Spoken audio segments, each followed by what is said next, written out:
Assalamualaikum warahmatullahi wabarakatuh. Terima kasih Bapak Ibu yang sudah hadir di ruangan ini untuk membantu tugas CGP tentang penyebaran pemahaman dan penerapan pengalaman budaya positif yang ada di SMA Negeri 6 Kundur. Masuk ke materi selanjutnya, kita bahas dulu. Ini ada beberapa pertanyaan. Yang pertama di sini, memberikan hukuman dapat mendisiplinkan siswa. Nah, kira-kira dari pertanyaan ini setuju atau tidak? Memberikan hukuman itu dapat mendisiplinkan siswa. Setuju. Oke, kita lanjut yang kedua. Pemberian hadiah meningkatkan prestasi siswa. Bagaimana Bapak Ibu? Setuju tidak? Setuju. Oke, yang selanjutnya, guru harus mampu memberikan solusi untuk setiap siswa yang bermasalah. Bagaimana Bapak Ibu? Sebagai seorang guru, kita harus mampu memberikan solusi terhadap permasalahan yang dihadapi oleh siswa kita. Setuju?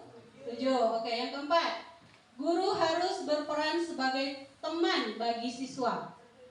Setuju. Oke, dari keempat pertanyaan ini, kita sebagai guru setuju ya? Oke, untuk mengetahui jawabannya kira-kira benar tidak setuju atau tidak, kita lanjutkan ke materi selanjutnya. Dan ada pencerahan. Oke. Nah, yang kita bahas di sini adalah tentang budaya positif.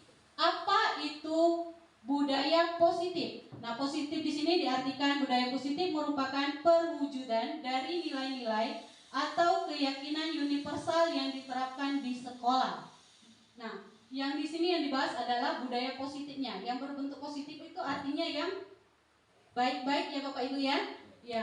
Nah, di sini ada beberapa contoh. Contoh yang pertama di situ adalah melaksanakan tata tertib di sekolah. Kemudian yang kedua, cinta kebersihan dan lingkungan.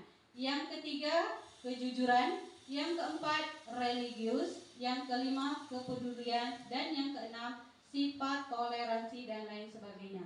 Nah, yang di sini kita bahas adalah budaya positif atau yang baik-baiknya saja. Ya Bapak Ibu ya. Kita lanjutkan lagi.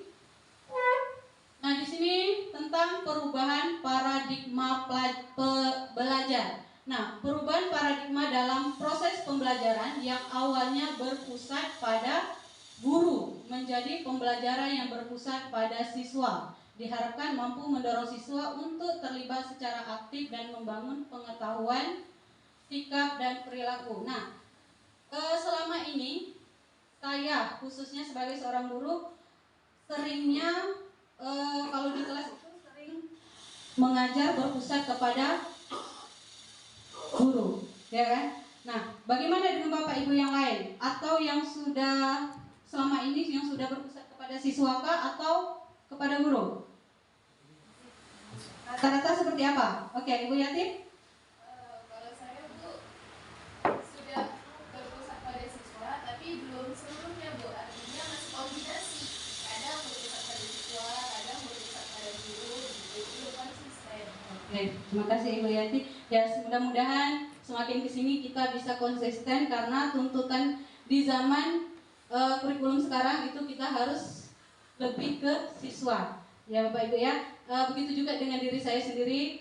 Saya masih dalam tahap belajar untuk lebih ke siswa lagi. Oke, kita lanjutkan. Nah, di sini ada disiplin positif. Ini Anda dan teman Anda akan melakukan kegiatan cobalah buka. Ini ada kegiatan coba buka. Di sini ada genggaman tangan. Nah, di genggaman tangan ini kita ibaratkan ada sesuatu yang sangat berharga. Anggaplah itu berlian. Ya Bapak Ibu ya. Jadi di sini Anda yang sebagai A ini tugas Anda adalah mengepalkan salah satu tangan Anda. Coba Anda bayangkan bahwa Anda menyimpan sesuatu yang sangat berharga di dalam kepalan tangan Anda. Anda perlu menjaga benda tersebut sekuat tenaga Anda karena begitu pentingnya untuk kehidupan Anda. Jadi tugas yang A ini adalah menjaga kepalan tangan itu supaya tidak bisa tidak bisa dibuka oleh teman. Oke? Jadi tugas yang B ini adalah membuka. Nah, bagaimana caranya? ya ini diserahkan semuanya kepada si B. Terserah dia mau ngapain, mau membujuk, menghardik, mengintimidasi, memarahi, menggoda, menggelitik, bahkan menawari Anda uang agar bersedia membuka kepalan tangan Anda. Bisa Bapak Ibu? Oke. Coba kita langsung praktekkan. Kita ibaratkan, ini kita cari pasangan ya, berpasangan. Ada 10 orang berarti ada 5 pasangan ya. Siapa yang menjadi A-nya, siapa yang menjadi B-nya? Boleh Bapak Ibu? Oke. Langsung saja? Enggak bisa, karena kan kita ini kan yang B ini bertugas bagaimana cara membuka kepalan tangan si A ini tadi.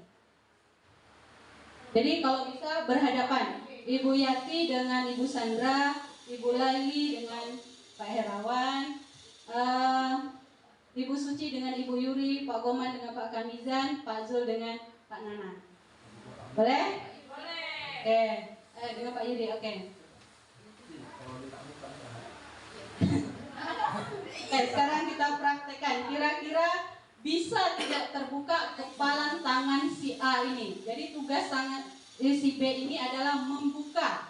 Bagaimana caranya supaya terbuka? Nah ini tergantung si B. Terserah dia mau ngapain. Yang penting tangan si A bisa terbuka. Oke, boleh. Kita mulai dari sekarang. Silakan Bapak Ibu. Terserah kan? Boleh, ya. Oke,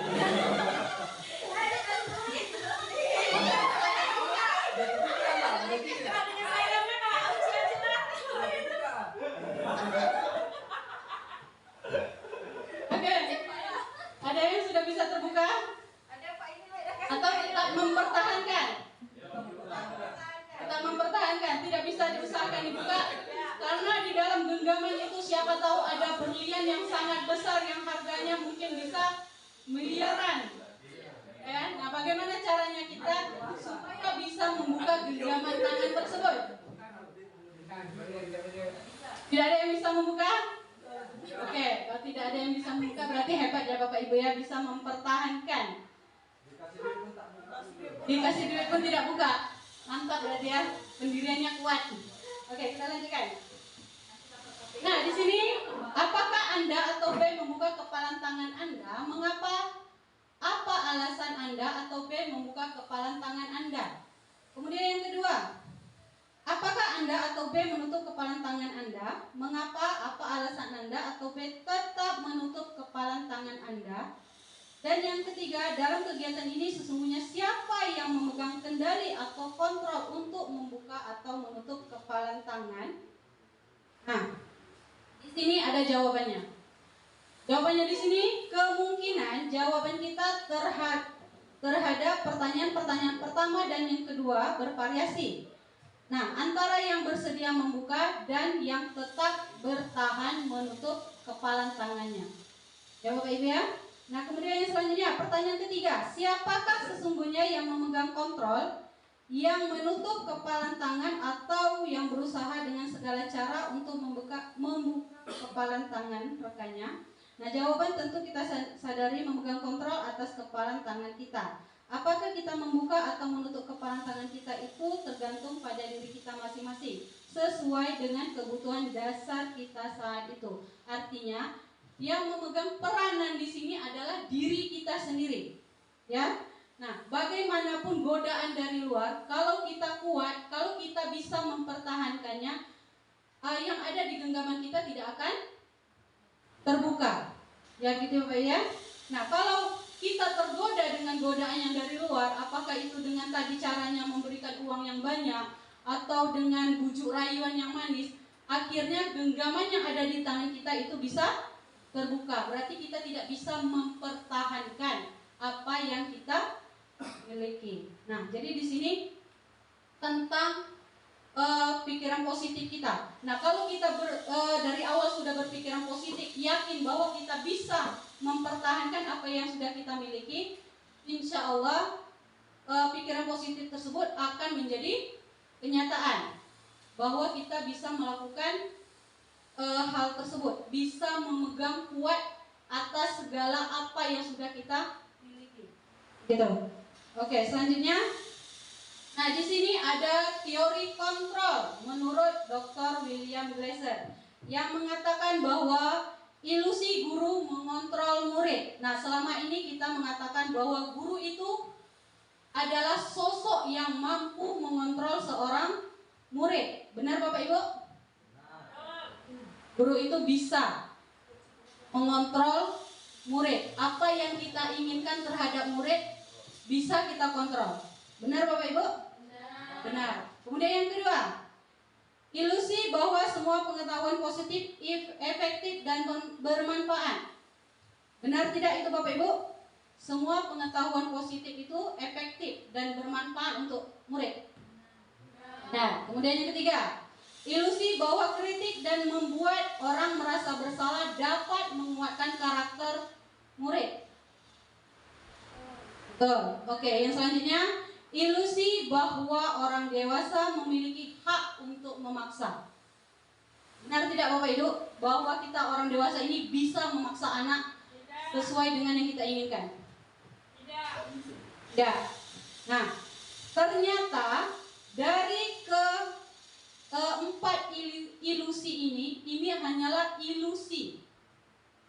Ternyata faktanya di lapangan semua itu tidak dapat kita lakukan. Karena kita tidak bisa memaksakan keinginan kita kepada tuntutan kita kepada siswa. Nah, di sini tadi dikatakan ilusi guru mengontrol murid. Di sini dikatakan bahwa guru itu bisa mengontrol murid. Mungkin secara tidak langsung kita bisa memaksa. Namun, di balik paksaan itu siswa ini merasa tertekan, terbebani dengan kontrolan kita. Mungkin kita menyuruh anak ini, kamu harus datang ke sekolah tepat waktu, ya kan? Nah, ini adalah bentuk kontrolan kita supaya dia datang tepat waktu. Namun di balik ini, anak ini tertekan. Mungkin penyebab dia datang tidak tepat waktu ini ada alasan tertentu, ya kan? Nah, di sini tugas kita sebagai guru, bagaimana caranya mengontrol anak ini tanpa membebani anak tersebut. Nanti kita lanjutkan ke materi selanjutnya ada. Kemudian yang kedua, ilusi bahwa semua penguatan positif, efektif dan bermanfaat. Mungkin secara tidak langsung ini semua memang bisa kita tanamkan kepada diri anak-anak. Namun ini hanya bersifat sementara. Karena dia tidak mempunyai kesadaran diri. Oh, mungkin dia tertekan, saya harus melakukan ini supaya ibu ini tidak marah ke saya, supaya saya tidak dihukum. Nah, ini semua memang bisa. Tetapi dampaknya mungkin dia hanya melakukan hal-hal yang baik-baik ini, seperti datang ke sekolah tepat waktu, ini tidak berlangsung lama. Ya Bapak Ibu, karena tidak ada yang tertanam di dalam diri si anak itu.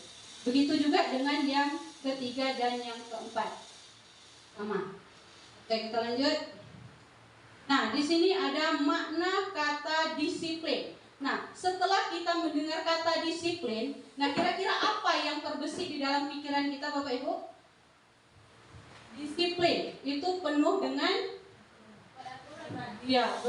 penuh dengan peraturan. Kita harus mentaati aturan, adanya hukuman di balik itu semua. Ya Bapak Ibu ya. Nah, di sini kebanyakan orang menghubungkan kata disiplin dengan tata tertib, teratur, kepatuhan pada peraturan. Kata disiplin juga sering dihubungkan dengan hukuman. Padahal itu sungguh berbeda, karena belajar tentang disiplin positif tidak harus dengan memberi hukuman. Justru itu adalah salah satu alternatif terakhir, dan kalau perlu tidak digunakan sama sekali. Artinya disiplin itu harus punya kesadaran dari dalam diri si anak. Tidak perlu kita kasih hukuman atau segala sesuatu yang membuat si anak merasa takut. Nah, memang dampaknya secara tidak langsung tidak terlihat, namun ini akan berkelanjutan untuk diri dia ke depannya. Karena anak ini sudah sejak awal itu sudah merasa tertekan, segala sesuatunya diatur. Bapak Ibu ya. Nah, kemudian di sini ada Bapak Pendidikan kita Ki Hajar Dewantara menyatakan bahwa untuk mencapai kemerdekaan atau dalam konteks pendidikan kita saat ini untuk menciptakan murid yang merdeka, syarat utamanya adalah harus ada yang kuat. Disiplin yang dimaksud adalah disiplin diri yang memiliki motivasi internal. Jika kita tidak memiliki motivasi internal, maka kita memerlukan pihak lain untuk mendisiplinkan kita atau memotivasi eksternal karena bersifat dari luar bukan dari dalam diri kita sendiri. Artinya ini tadi kata disiplin memang harus diterapkan, tetapi kata disiplin ini harus timbul dari diri si anak, harus ada kesadaran dari anak itu sendiri. Nah, kalau kita tetap paksakan, kita tetap menuntut si anak ini agar disiplin, ini tidak akan bertahan lama. Bisa jadi setelah kita tidak mengontrol si anak lagi, bisa jadi dia akan kembali seperti semula, begitu ya. Oke, selanjutnya di sini ada motivasi perilaku manusia. Nah, di sini Diane Gozan dalam bukunya Restructuring School Discipline menyatakan ada 3 motivasi perilaku manusia. Yang pertama adalah untuk menghindari ketidaknyamanan atau hukuman. Bagaimana Bapak Ibu? Terjadi tidak ini kira-kira di sekolah? Untuk menghindari ketidaknyamanan atau hukuman. Ada 3 motivasi perilaku manusia. Nah, motivasi ini yang timbul itu untuk menghindari ketidaknyamanan atau hukuman. Dia melakukan sesuatu itu karena adanya hukuman, karena ada rasa takut. Selama ini bagaimana Bapak Ibu? Siswa kita? Ya, seperti itu ya Bapak Ibu ya, kebanyakan. Kemudian yang kedua, mendapatkan imbalan atau penghargaan dari orang lain. Misalnya ketika dia datang tepat waktu mengerjakan tugas, itu karena ada yang diinginkan dia, yaitu ada imbalan atau penghargaan dari orang lain. Misalnya wali kelasnya mengadakan kesepakatan kelas, jika anak-anaknya itu datang tepat waktu atau misalnya tidak ada yang alfa, itu dijanjikan sesuatu. Nah, itu kan berarti motivasinya adalah imbalan. Ya Bapak Ibu ya. Nah, kemudian selanjutnya lagi, untuk menjadi orang yang mereka inginkan dan menghargai diri sendiri dengan nilai-nilai yang mereka percaya. Artinya intinya di sini adalah motivasi tersebut harus ada dari dalam diri si anak.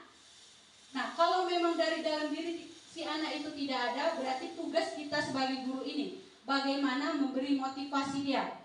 Nah, motivasi ini memang dapat kita lakukan kepada si anak untuk tahap awal. Tetapi ini tidak bisa berlangsung secara lama sampai seterusnya. Karena apa? Karena dia melakukan sesuatu itu karena ada yang diinginkan dia. Seperti tadi misalnya ada imbalan. Oh, kalau saya datang ke sekolah tepat waktu, nanti saya diberi hadiah oleh wali kelas saya. Nah, itu kan ada imbalannya. Jadi di sini kita memberikan motivasi kepada anak didik kita, menanamkan dari dalam diri si anak.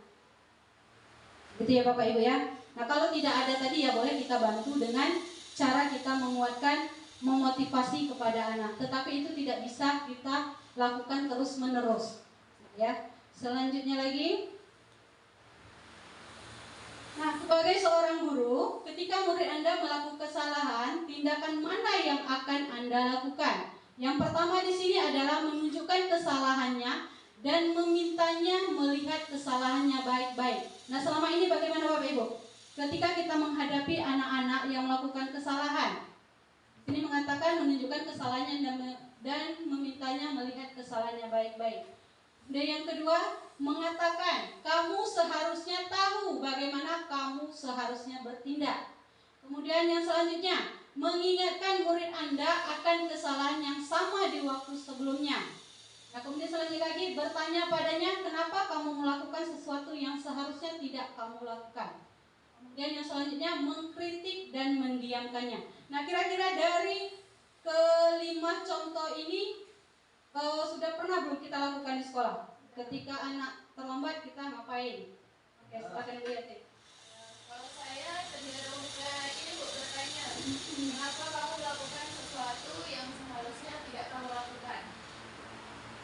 Oke. Yang lain bagaimana Bapak Ibu? Ada juga? Oke, silakan Ibu Yuri. Kalau saya cenderung ke menunjukkan kesalahannya dan memintanya melihat kesalahannya baik-baik. Oke. Menunjukkan kesalahannya dan memintanya melihat kesalahannya baik-baik. Nah, kira-kira dari kelima contoh ini sudah benar belum yang kita lakukan? Nah, akan kita lihat ke materi selanjutnya.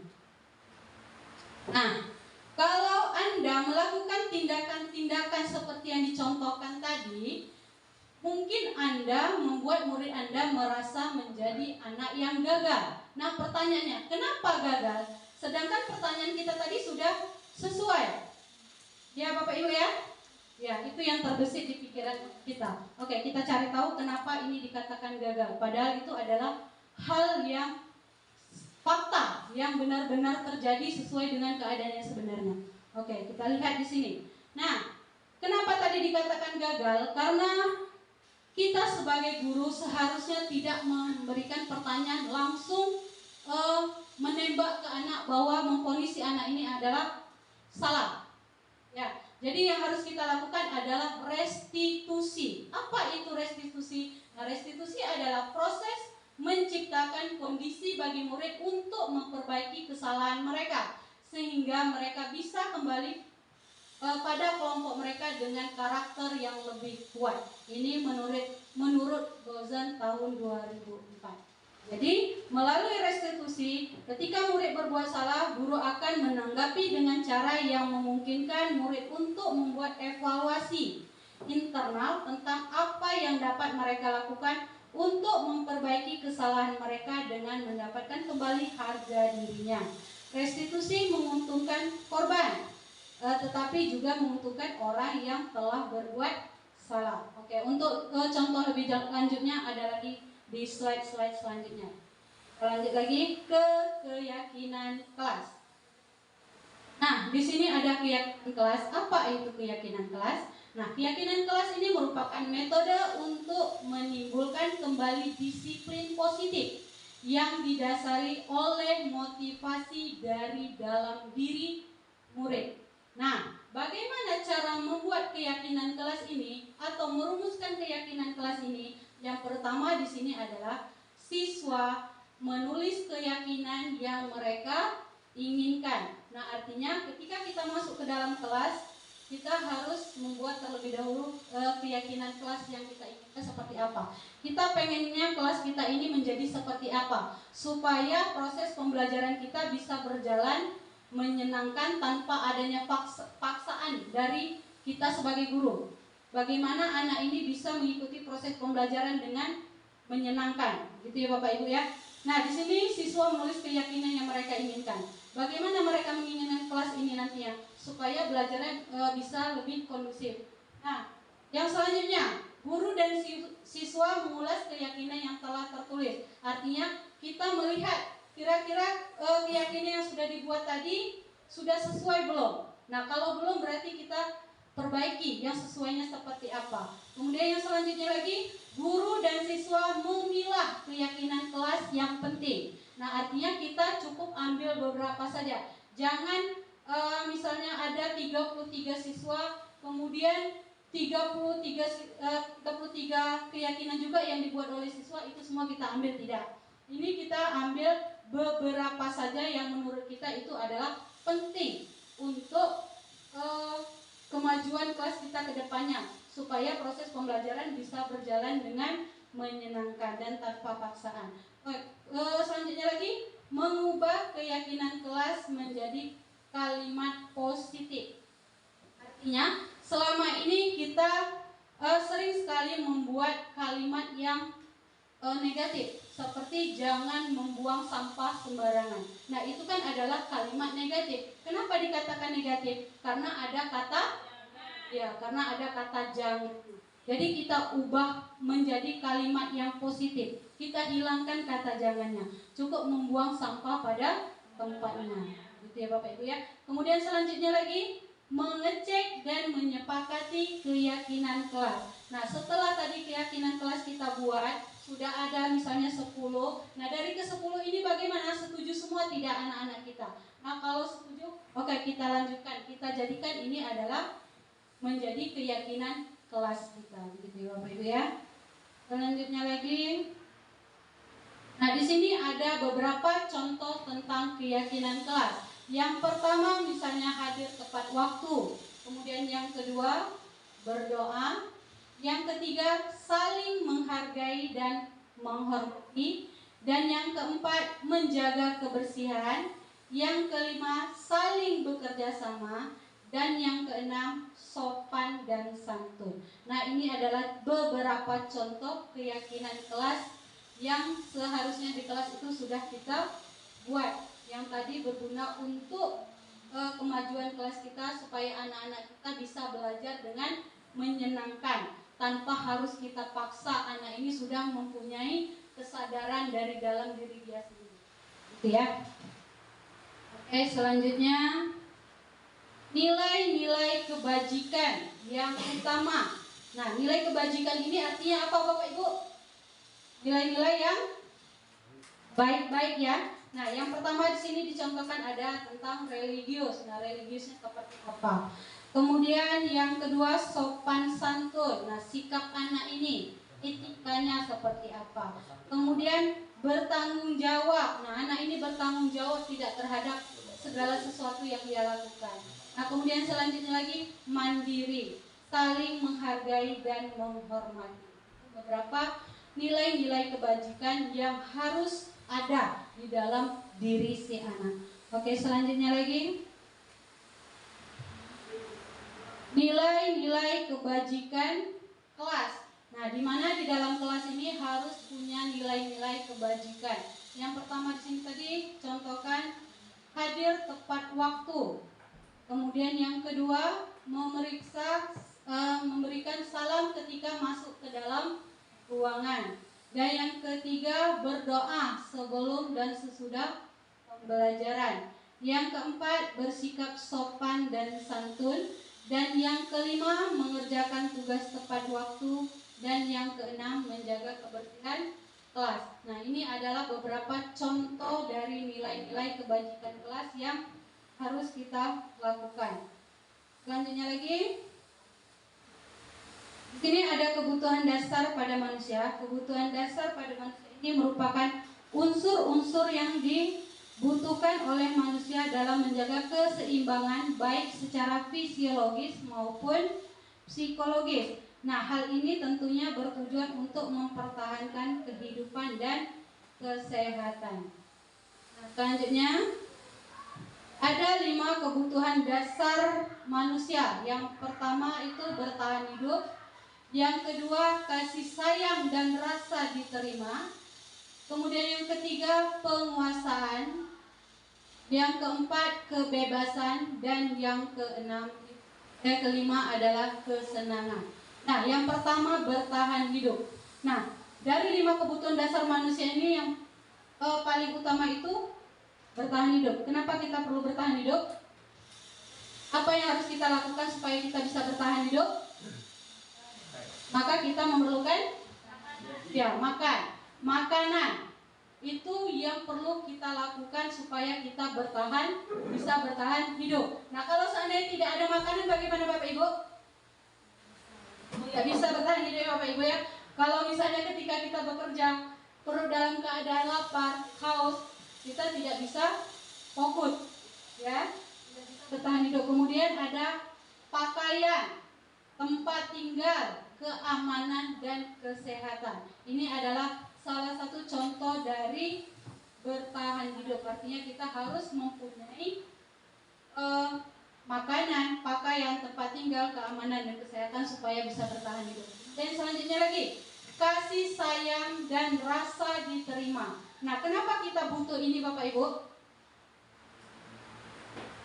Kenapa? Harus ada kasih sayang dan rasa diterima. Kalau seandainya tidak ada rasa kasih sayang dan diterima, apa yang terjadi?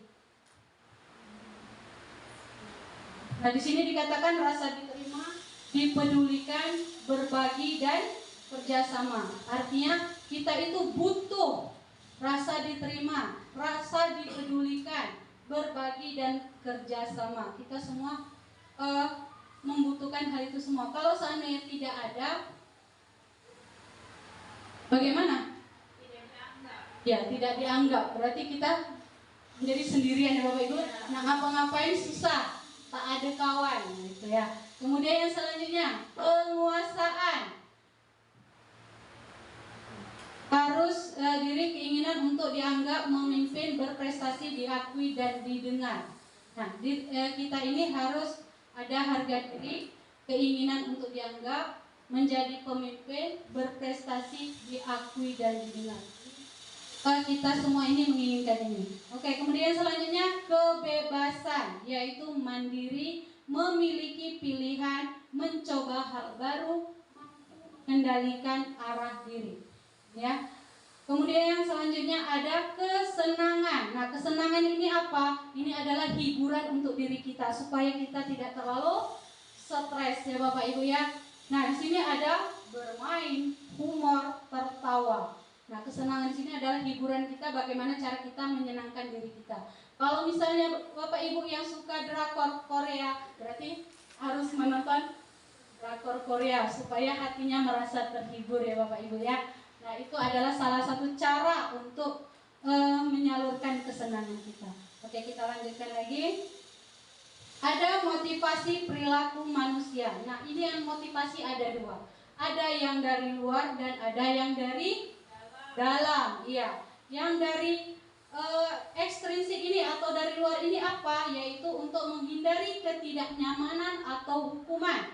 Nah, untuk mendapatkan imbalan penghargaan dari orang lain. Ini adalah salah satu contoh motivasi dari luar. Nah, karena kita tadi misalnya datang ke sekolah tepat waktu itu karena ada sesuatu yang diinginkan, atau misalnya supaya saya ini dipandang bagus oleh rekan kerja. Nah, artinya menginginkan sesuatu, ada harapan kita kepada orang lain. Oh, aku datang ke sekolah misalnya tepat waktu supaya Bapak Kepala Sekolah memuji, gitu ya Bapak Ibu ya. Ini salah satu contohnya.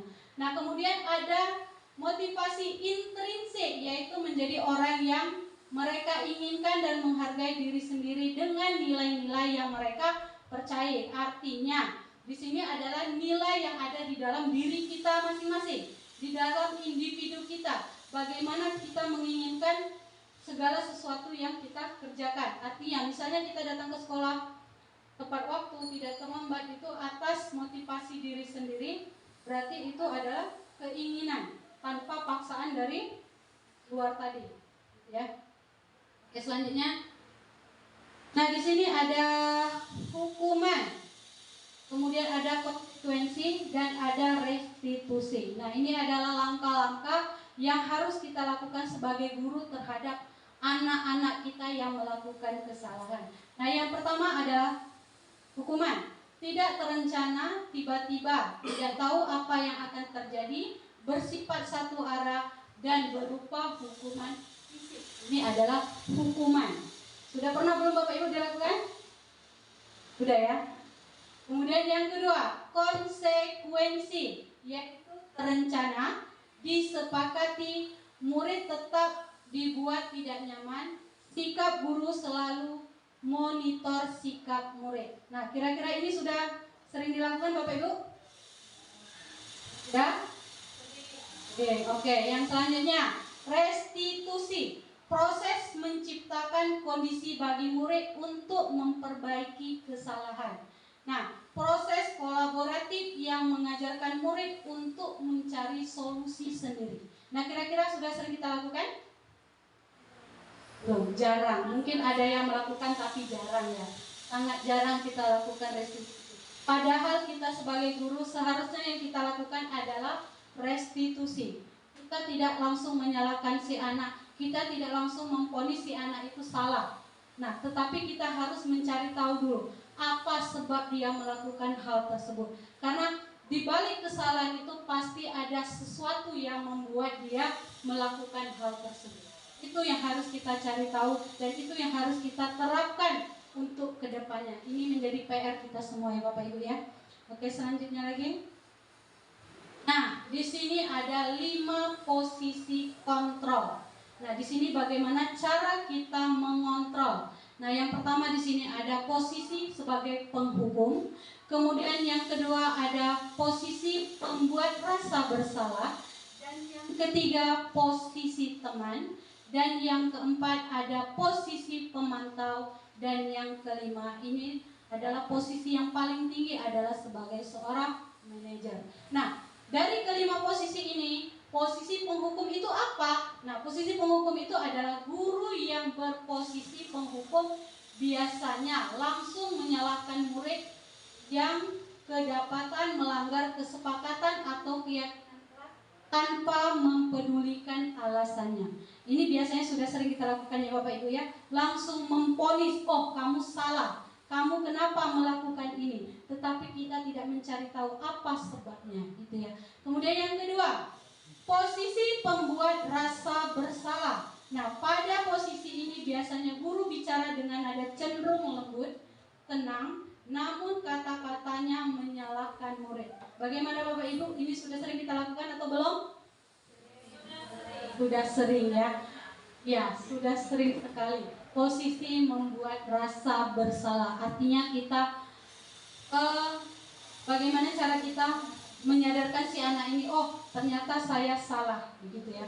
Kemudian yang ketiga, posisi teman. Nah, guru akan bersuara dengan ramah, cenderung bersenda gurau untuk menghangatkan suasana. Tercipta hubungan yang akrab, namun menyebabkan murid tergantung pada satu orang atau ketergantungan, tidak mandiri dan tidak bisa berpikir untuk dirinya sendiri. Nah, kira-kira ini sudah sering kita lakukan belum Bapak Ibu?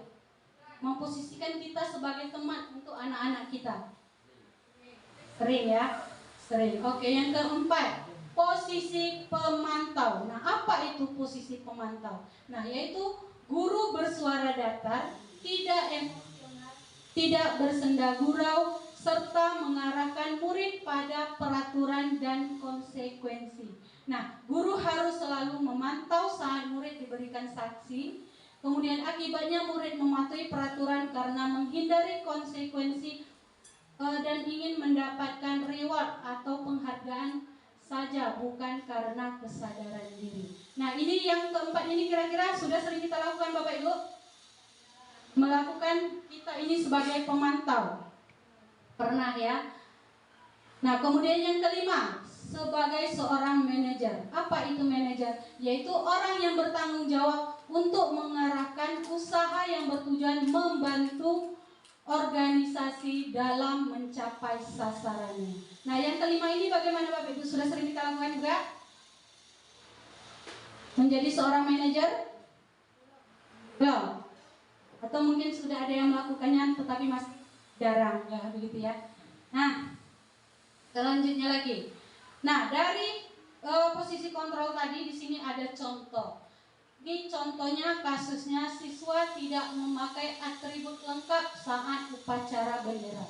Nah, ini adalah kesalahan yang dilakukan anak kita. Nah, dari kesalahan ini yang berposisi sebagai penghukum, hormat pada bendera selama 1 jam. Bagaimana Bapak Ibu, sudah sering kita lakukan? Anak yang tidak memakai atribut lengkap, kita suruh anak tersebut untuk hormat pada bendera selama 1 jam. Nah, berarti ini kita adalah melakukan sebagai penghukum. Ya, kemudian contoh kedua. Berapa kali Bapak Ibu harus memberitahu kamu selalu saja mengecewakan Bapak atau Ibu. Nah, dari contoh ini adalah sebagai pembuat rasa bersalah. Nah, bagaimana Bapak Ibu? Pernah kita melakukan ini kepada anak kita? Pernah. Kita membuat anak ini merasa bersalah. Oh, yang saya lakukan ini adalah salah. Ya, jadi kita menyadarkan anak ini bahwa tindakannya itu adalah salah. Oke, yang selanjutnya. Nah, di sini ada sebagai teman. Nah, teman itu tadi apa? Ini contohnya ada, ayo dong ikuti aturan sekolah. Tolong bantu Bapak yang sekali ini saja. Ya sudah, tidak apa-apa. Lain kali jangan sampai berbuat seperti ini lagi ya. Nah, ini adalah kita sebagai guru memposisikan kita ini adalah sebagai teman anak kita. Nah, sudah sering kita lakukan Bapak Ibu? Pernah. Nah, kemudian yang selanjutnya sebagai pemantau, artinya kita memantau anak kita ini seperti apa. Nah, di sini ada contohnya, kamu sudah melanggar peraturan sekolah, kamu tahu konsekuensinya. Setelah upacara kamu beli atributnya di koperasi dan jangan ulangi lagi. Udah? Pernah melakukan? Sudah. Tidak ada koperasi. Atau siapa tahu kamu harus beli di kedai terdekat, kedai patah misalnya. Ada? Tidak ada ya? Tidak. Bapak. Oke, selanjutnya di sini ada sebagai manajer. Nah, apakah kamu tahu kesalahanmu? Kira-kira bagaimana kamu memperbaiki kesalahanmu? Nah, seharusnya kita sebagai seorang guru harus berbuat seperti ini. Kita tidak langsung memvonis si anak, ya, menyalahkan si anak. Ini kita harusnya bertanya dulu, apa kamu tahu kesalahanmu? Nah, kalau tahu, kemudian kira-kira bagaimana kamu memperbaiki kesalahanmu? Baru kita sangkut pautkan dengan keyakinan kelas yang sudah kita buat tadi. Nah, kira-kira melanggar tidak dengan keyakinan yang sudah kita buat tadi? Nah, kalau seandainya melanggar, apa yang harus kita perbaiki untuk kedepannya? Nah, artinya secara tidak langsung di sini kita menyadarkan si anak bahwa apa yang dilakukannya itu salah, dan untuk selanjutnya apa yang dia harus lakukan untuk memperbaiki kesalahannya. Ini adalah posisi yang paling teratas, yaitu sebagai manajer tadi. Nah, semoga kedepannya kita bisa menjadi seorang manajer untuk anak-anak kita, bisa menjadikan diri kita orang yang bisa menyadarkan anak tersebut untuk mempunyai adanya dorongan dari dalam diri si anak, gitu ya Bapak Ibu ya. Nah, untuk memahami posisi kontrol tadi ini seperti apa sih sebenarnya? Saya masih agak bingung-bingung. Yang posisi kontrol itu macam mana sebetulnya? Nah, di sini saya ada contoh dari 5 posisi kontrol dari kegiatan awal hingga kegiatan akhir. Oke, Bapak Ibu boleh disimak videonya dari contoh 5 posisi kontrol tadi.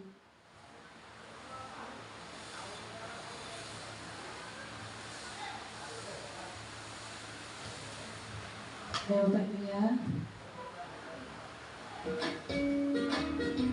Boleh disimak kira-kira contoh 5 posisi kontrol seperti apa? Dalam penerapan disiplin positif restitusi, salah satu program yang dikembangkan adalah 5 posisi kontrol. 5 posisi kontrol dalam restitusi adalah proses perjalanan seorang pendidik agar dapat mengenali dirinya.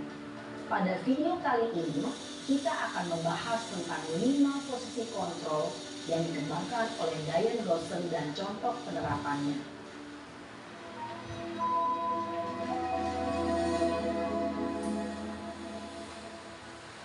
Lima posisi kontrol itu adalah 1. Posisi penghukum. 2.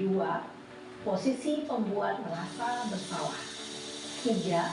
Posisi teman. 4. Posisi pemantau atau monitor. Dan 5. Posisi manajer. Untuk lebih memahami kelima posisi tersebut, mari kita saksikan kasus Naren yang terlambat hadir 20 menit di sekolah dan melihat bagaimana kelima posisi kontrol dalam menghadapi masalah tersebut. Kira-kira sebagai posisi penghukumnya seperti apa? Ya.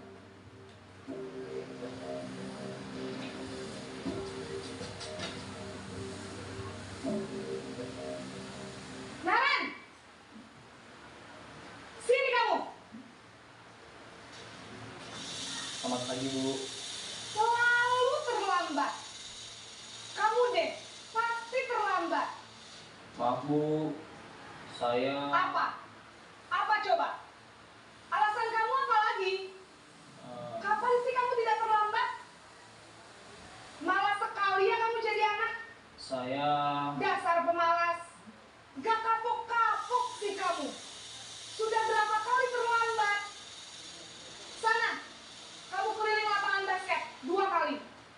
kenapa saya harus keliling lapangan basket, Bu? Kenapa? Kamu melawan ibu? Berani-beraninya jawab. Sudah terlambat, masih berani jawab pula. Sekarang, keliling lapangan basket 5 kali sekalian. Biar kapok. Cepat. Pergi sana ke lapangan basket. Posisi penghukum biasanya berbicara dengan nada tinggi, menghardik, menunjuk-nunjuk. Yang kedua adalah posisi sebagai penghukum ya Bapak Ibu ya. Bisa berupa fisik maupun psikis. Ibu dan Bapak guru hebat. Dampak yang terjadi pada murid ketika guru berada pada posisi penghukum adalah murid cenderung akan memberontak, bahkan menyimpan dendam.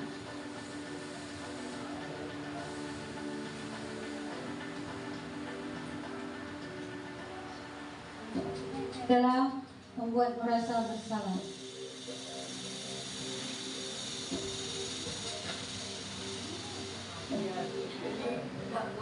Naren!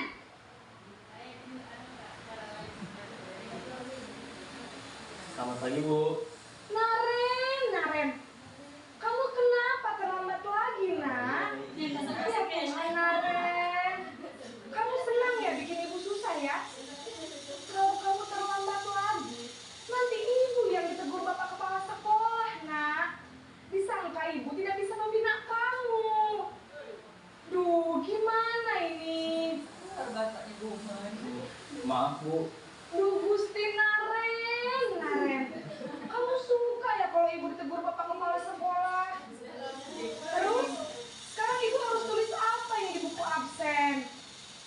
Ini kamu sudah sering terlambat loh. Ibu harus apa coba? Maaf, Bu. Maaf sekali. Ya sudah, lain kali jangan bikin ibu susah lagi ya nak ya. Ibu tidak akan kuat lagi kalau kamu begini terus. Bisa jantungan kalau ibu tegur bapak kepala sekolah. Karena cepat kelas. Maaf ya, Bu. Maaf sekali.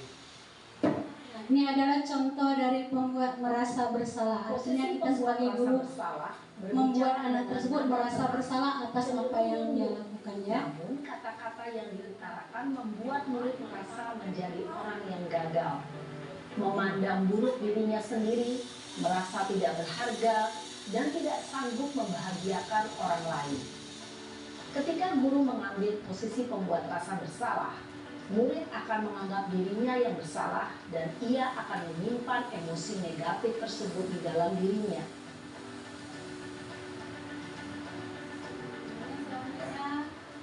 Adalah posisi teman. Kita memposisikan diri kita sebagai teman untuk anak kita.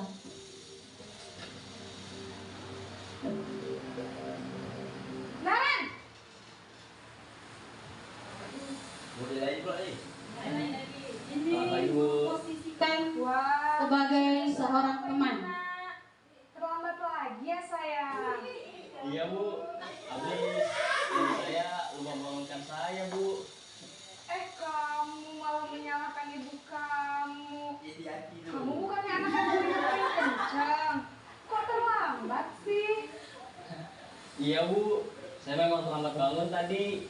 Jadi, biarpun saya lari kencang, tetap gak kekejar, Bu. Ya sudah sana. Nanti lain kali larinya lebih kencang lagi ya. Biar gak terlambat lagi. Bikin senang ibu. Demi ibu. Bisa kan? Bisa lah, Bu. Ya sudah sana masuk kelas. Ibu beresin urusan absen kamu. Kamu ini ada-ada saja. Ini sebagai teman. Nah, bagaimana Bapak Ibu? Di sekolah kita banyak yang memposisikan diri sebagai teman? Jarang. Kita lihat santai. Murid akan merasa senang, aman, dan akrab dengan guru.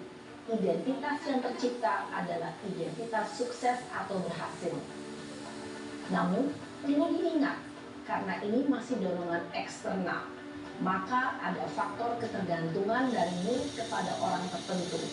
Di sini, guru absennya, sehingga di lain waktu, murid bisa berperilaku baik, namun hanya kepada orang-orang tertentu saja.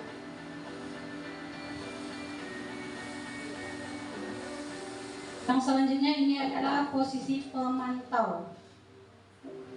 Kasih Pak. Nah, ini pemantau Ayu. Nah, itu kan. Pak Yudi sebagai pemantau ya. Ternyata selama ini kita diawasi Pak Yudi. Selamat pagi Bu. Naren, apa peraturan sekolah kita tentang jam berapa kita harus masuk sekolah, nak? Kita harus di sekolah jam 7 Bu. Iya betul, sekarang sudah jam 7.20. Naren sudah tahu konsekuensinya jika terlambat hadir. Paham Bu, saya harus tinggal kelas pas jam istirahat selama 20 menit. Iya benar, konsekuensinya demikian. Jadi nanti jam 9.30 pas istirahat, kamu harus tinggal di kelas, kerjakan tugas tambahan untuk ketertinggalan kamu, ya? Baik Bu. Posisi pemantau mengandalkan penghitungan atau data untuk mengontrol murid. Guru mengarahkan murid berdasarkan peraturan dan konsekuensi. Seorang pemantau menunjukkan bahasa tubuh dan ekspresi wajah yang datar dan cenderung formal.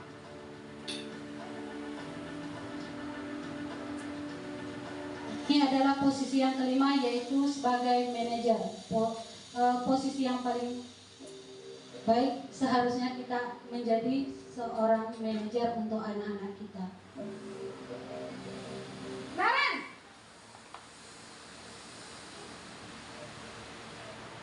Memang Pagi, Bu. benar ini. Selamat pagi, Naren.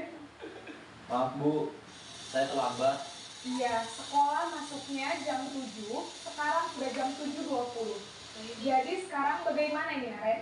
Maaf Bu, saya lupa setel alarm saya semalam. Baiklah, menurut kamu, keyakinan sekolah yang mana yang perlu kamu tingkatkan? Menghargai diri sendiri dan orang lain mungkin ya Bu. Setuju. Jadi, apakah Naren meyakini prinsip saling menghormati tersebut? Iya Bu, saya meyakininya. Apakah Naren bersedia memperbaiki masalah keterlambatan ini? Bersedia Bu. Bagaimana kamu akan perbaiki masalah keterlambatan ini? Saya akan coba untuk tidak lupa menyetel alarm saya Bu. Baik, kalau Naren lupa menyetel alarm di rumah, ada orang yang kira-kira bisa bantu mengingatkan tidak? Ada Bu, kakak saya, Kak Ema. Ada lagi selain Kak Emma? Selain Kak Ema, ada ibu saya. Baik, jadi yang mengingatkan Naren adalah Kak Emma dan ibu kamu ya? Kira-kira akan mulai start alarm kapan nih Naren? Setelah pulang sekolah, akan segera saya lakukan. Baik, jadi Naren akan setel alarm untuk bangun besok pagi dan akan diingatkan oleh kakak dan ibunda Naren ya. Ada lagi yang mungkin perlu dilakukan Naren agar tidak terlambat bangun lagi. Tidak ada Bu. Baik Naren, terima kasih untuk kerjasama kamu. Sekarang kamu perlu kembali ke kelas untuk belajar. Baik Bu, terima kasih. Posisi Nah, itu manajer tadi adalah posisi kontrol manajer bisa yang seharusnya yang ada murid di dalam memiliki diri kita. disiplin yang positif, yaitu murid yang mandiri, bertanggung jawab, dan dapat memecahkan masalah. Tujuan dari posisi ini adalah agar murid dapat berefleksi atas tindakannya. Guru akan dengan tulus memberikan pertanyaan-pertanyaan bermakna sehingga membuat murid dapat belajar dari kesalahannya dan mencari sebuah solusi untuk menyelesaikannya. Ibu dan bapak guru hebat, setelah mengamati adegan kelima posisi kontrol tadi, kira-kira posisi mana yang paling ideal? Posisi mana yang dapat menunjang motivasi intrinsik murid? Ya, tentu posisi manajer. Posisi ini memang posisi ideal yang ingin dituju setiap pendidik. Pada posisi inilah, guru dapat menerapkan disiplin positif yang berpihak pada murid, yang memerdekakan murid. Perjalanan seorang pendidik tentunya tidak mudah untuk sampai pada posisi seorang manajer. Namun, tujuan kita pasti, yaitu menciptakan murid-murid yang mandiri, merdeka, dan bertanggung jawab. Semoga penggambaran 5 posisi kontrol yang telah diperlihatkan ini dapat menjadi ajang refleksi bagi kita semua, agar dapat terus mengasah, dan menerapkan disiplin positif yang memerdekakan murid. Itu tadi ada 5 posisi kontrol yang seharusnya yang ada di dalam diri kita adalah sebagai seorang manajer. Semoga kita semua bisa menjadi seorang manajer untuk anak-anak kita, untuk menjadikan anak-anak kita menjadi anak yang mempunyai dorongan dari dalam diri si anak untuk mengubah segala sesuatu yang mungkin selama ini tidak baik untuk menjadi yang lebih baik lagi. Oke, yang selanjutnya ini ada segitiga restitusi.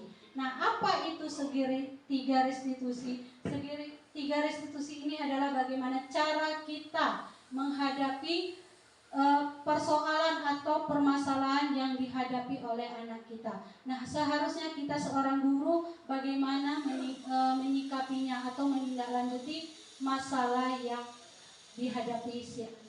Nah, segitiga restitusi ini ada 3. Yang pertama di sini adalah validasi tindakan yang salah. Kemudian yang kedua, yang pertama itu menstabilkan. Kemudian yang kedua validasi tindakan yang salah. Dan yang ketiga adalah menanyakan keyakinan. Nah, itu adalah 3 cara langkah-langkah yang harus kita lakukan ketika anak kita melakukan suatu kesalahan.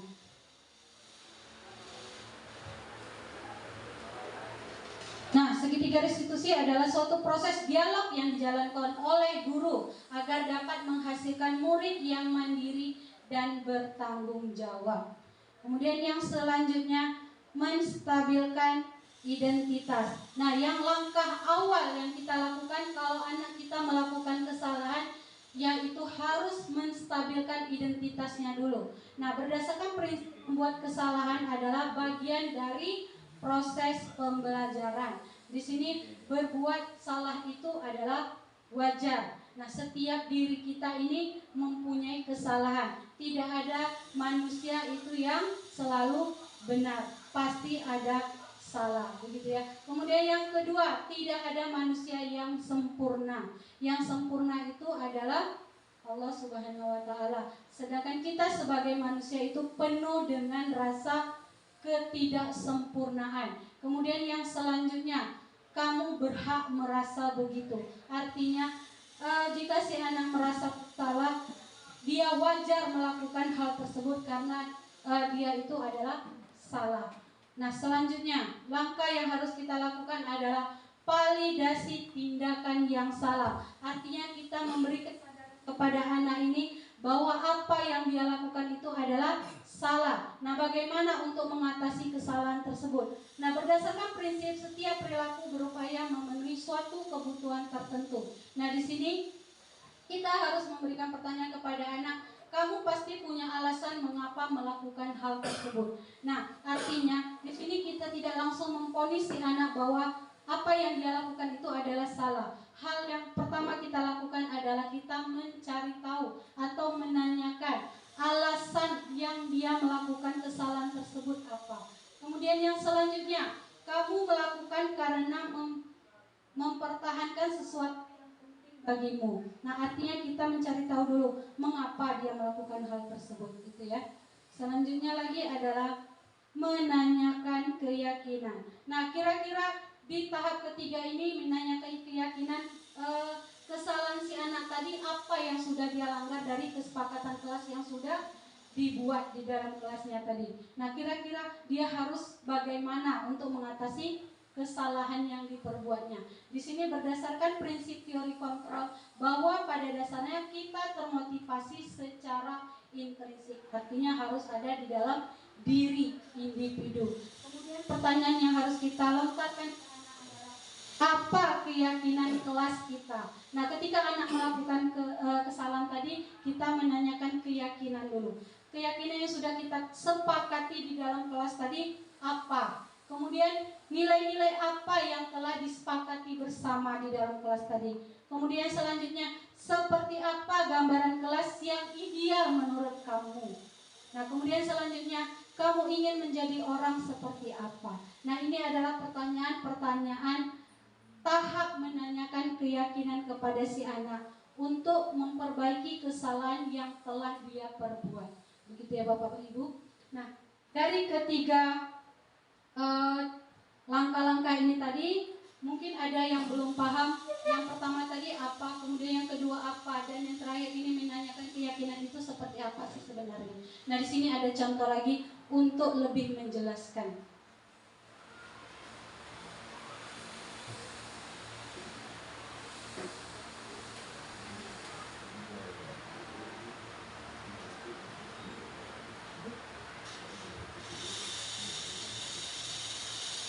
Contoh dari segitiga restitusi.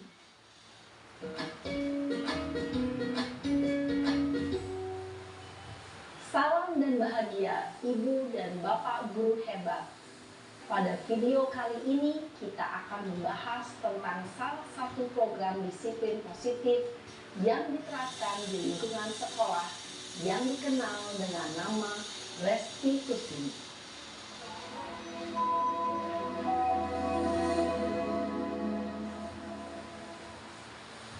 Restitusi dikembangkan oleh pakar pendidikan Diane Glosson, berlandaskan pada teori kontrol Dr. William Glasser. Segitiga restitusi adalah suatu proses dialog yang dijalankan oleh guru atau orang tua agar dapat menghasilkan murid yang mandiri dan bertanggung jawab. Pada saat guru di posisi manajer, aspek yang dikembangkan pada murid adalah motivasi intrinsik, sehingga penanaman nilai-nilai kebajikan dapat tumbuh dan berkembang menjadi suatu kebiasaan positif yang akhirnya membentuk karakter murid. Proses dialog ini terdiri dari 3 langkah yang digambarkan pada ketiga sisi pada segitiga restitusi. Sisi pertama adalah menstabilkan identitas. Sisi yang kedua adalah validasi tindakan yang salah. Dan sisi yang ketiga adalah menanyakan keyakinan.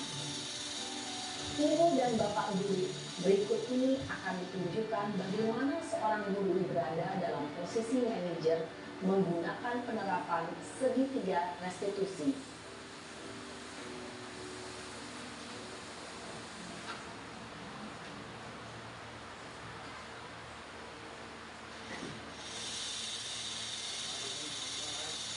Yang Sarah, Iya Pak. sudah lama nggak ketemu Sarah?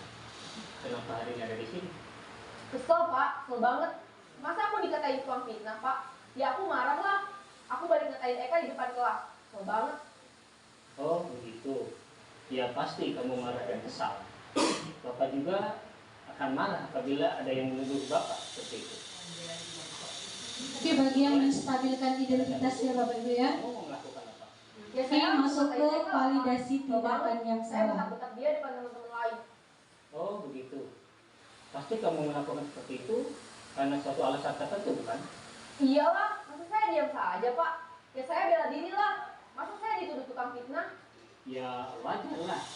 Mempertahankan harga diri itu sesuatu yang penting buat kamu. Untung kamu tidak bertindak gegabah lagi. Hanya membentak-bentak. Iya Pak. Bela diri. Untung saya masih bersabar dan hanya membentak saja. Sudah gemes padahal. Saya pasti bela diri lah. Ya pasti ya. Tapi kamu memilih untuk tetap bertahan dan bersabar. Kamu memilih untuk tidak berbuat lebih parah lagi, bukan? Iya. Nah, sekarang coba kita lihat lagi tindakan kamu yang bentak-bentak Eka di kelas. Ini tahap ketiga, aku menanyakan keyakinan. Kira-kira yang sudah dilanggar si anak ini apa? Enggak lah Pak. Capek Pak jadi pemarah. Jadi keyakinan atau prinsip mana yang perlu sesuai dengan keinginan kamu? Ya, saya sebenarnya sangat menghargai orang lain. Mungkin saat itu saya menjadi emosi. Jadi tidak menunjukkan sikap itu. Kamu meyakini tidak? Menghargai orang lain itu penting buat kamu. Yakinlah Pak. Iya, setuju. Kita harus saling menghargai. Namun, ada juga keyakinan yang kita sepakati yang perlu kita jalankan apabila kita sedang marah, bukan? Ya, saya bisa lebih proaktif, mulai dengan diri sendiri. Saya bisa jadi lebih sabar, mengambil waktu juga untuk berpikir mau apa selanjutnya. Kira-kira kamu bersedia memperbaiki masalah ini tidak? Sedia Pak. Kalau kamu memperbaiki masalah ini, kamu akan menjadi orang seperti apa? saya akan menjadi orang yang bertanggung jawab kali ya Pak, dan senantiasa proaktif.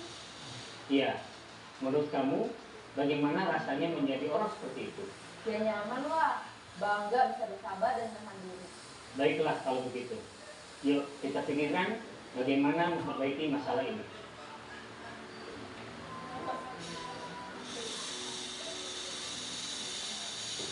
Nah, itu tadi adalah 3 langkah-langkah yang harus kita lakukan ketika kita menghadapi permasalahan yang dilakukan oleh anak kita. 3 tahapan tersebut semoga kita bisa membiasakan diri kita untuk melakukan segitiga restitusi kepada anak kita ketika melakukan kesalahan. Jangan sampai kita langsung memvonis, oh kamu salah, kamu seharusnya tidak begini, kamu harus begini. Begitu ya Bapak Ibu. Ini adalah PR kita semua untuk kedepannya. Bagaimana cara kita agar kita nantinya bisa menjadi seorang manajer dan bisa membimbing anak-anak kita untuk menjadi yang lebih baik untuk kedepannya. Ya, itulah tadi presentasi saya. Terima kasih sudah mengikutinya dari awal hingga akhir. Semoga tidak terbebani dengan apa yang saya presentasikan tadi. Semoga bisa memberikan pencerahan sedikit untuk kedepannya untuk kita semua. Ya, terima kasih. Saya akhiri dengan wassalamualaikum warahmatullahi wabarakatuh.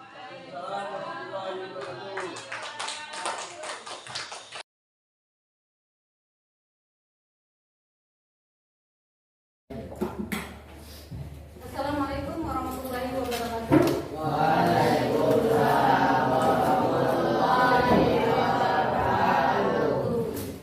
Selamat siang semuanya. Masih semangat? Masih semangat. Tapi ekspresi wajahnya tidak semangat. Oke? Nah, ini jam terakhir, tetapi semangat kita harus tetap seperti pagi. Oke? Ya. Nah, oke, untuk pertemuan kali ini kita akan membuat kesepakatan kelas. Ya. Nah, kesepakatan kelas ini nanti kita membuat kesepakatan kira-kira kita pengennya mewujudkan kelas kita ini seperti apa. Nah, kita membuat kelas ideal atau kelas impian yang nantinya bisa membangkitkan semangat kita di dalam mengikuti proses pembelajaran. Nah, misalnya kalian pengen kelas ini nantinya menjadi kelas yang nyaman, tidak ada gangguan ketika belajar. Misalnya gangguan seperti apa? Misalnya ketika proses pembelajaran berlangsung ada teman kalian yang asik ngobrol sendiri, ya kan? Atau misalnya membuang sampah sembarangan, kemudian misalnya permisi terlalu sering, itu kan mengganggu konsentrasi juga ya. Nah, sedang asik-asik belajar tiba-tiba temannya permisi, keluar bolak-balik itu kan mengganggu. Nah, jadi kita buat kesepakatan kelas kira-kira kita pengennya kelas ini seperti apa, gitu ya. Nah, di sini Ibu ada kertas sticky note. Sticky note ini nanti Ibu bagikan satu persatu. Nah, di dalam kertas ini nanti kalian pengennya mewujudkan kelas ini seperti apa? Impian kalian kelas ini seperti apa? Ya? Nah, boleh ini bagi satu-satu ya.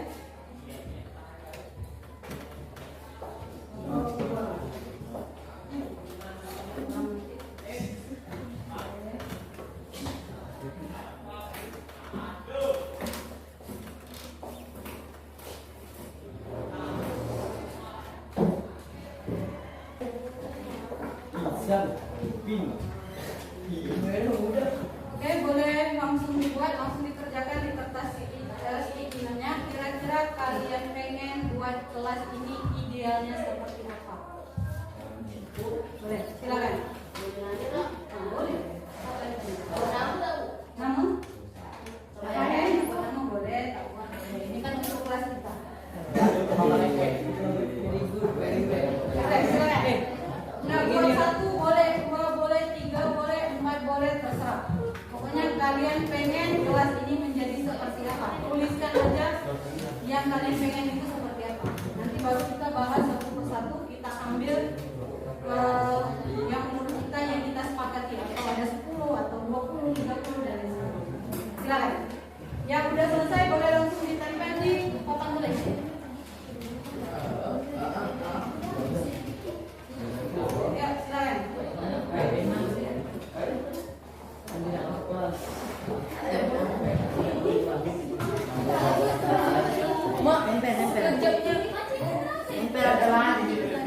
Yang udah selesai boleh langsung tempel.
Sabar lu.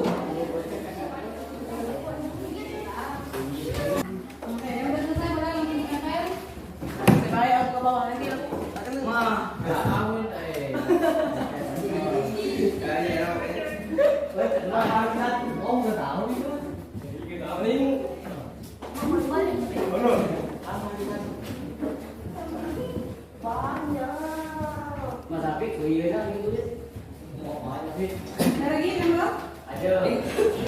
Sekolah tidak boleh melawan guru. Maksudnya saya ingin belajar di kelas dengan tenang. Saya ingin belajar di kelas yang rapi dan bersih. Kemudian impian saya di kelas ini belajar dengan tertib dan tenang, tidak boleh ribut. Kemudian saya ingin kelas ini belajarnya tenang dan tidak berisik. Dan selanjutnya dalam mengerjakan tugas dan belajar diharapkan diam, tidak berbicara. Jangan makan di saat belajar. Yang kedua, jangan makan di saat belajar.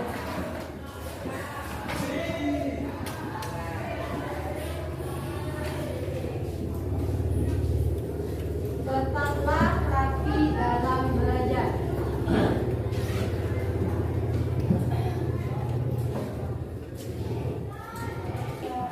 Jadinya sebanyak 16 hasil kesepakatan kelas 11. Nah, yang pertama di sini mendengarkan penjelasan guru. Yang kedua, jangan makan di saat belajar. Yang ketiga, tetaplah rapi dalam belajar. Yang keempat, kelas yang tertib ketika belajar.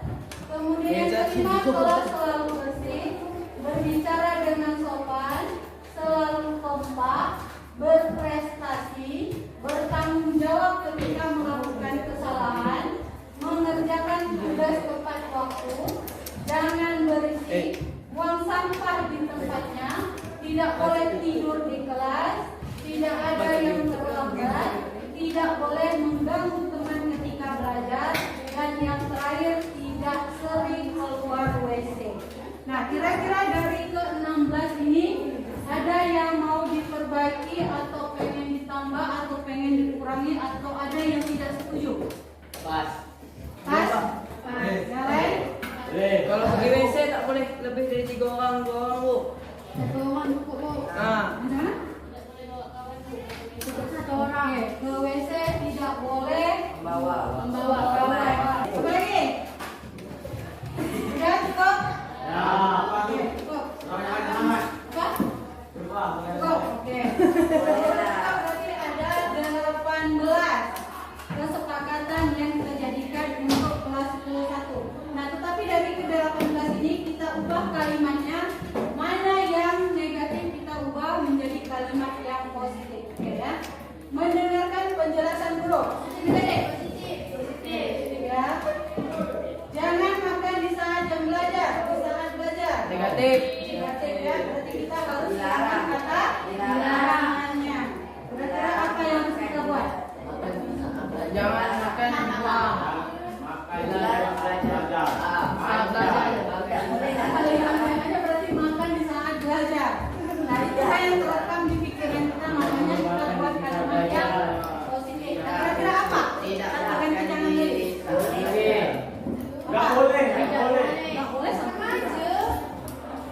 Jangan nangis. Dilarang Apa?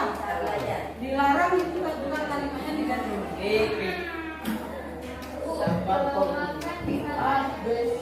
Terus makan di saat belajar.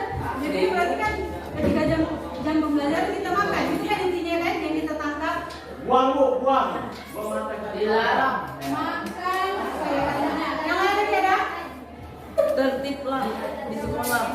Dilarang Makan di luar kelas atau di makan di luar kelas. makan Semuanya belajar tidak boleh mengonsumsi makanan. tidak boleh nyinggung. Makan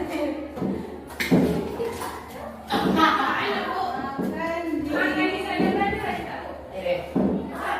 Aku pula. Nah, makan di luar jam pembelajaran.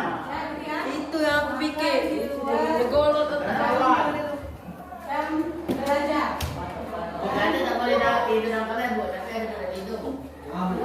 bangun dari ibu tidur. Itu tidur 5 menit. Makanlah. Tidak boleh keluar.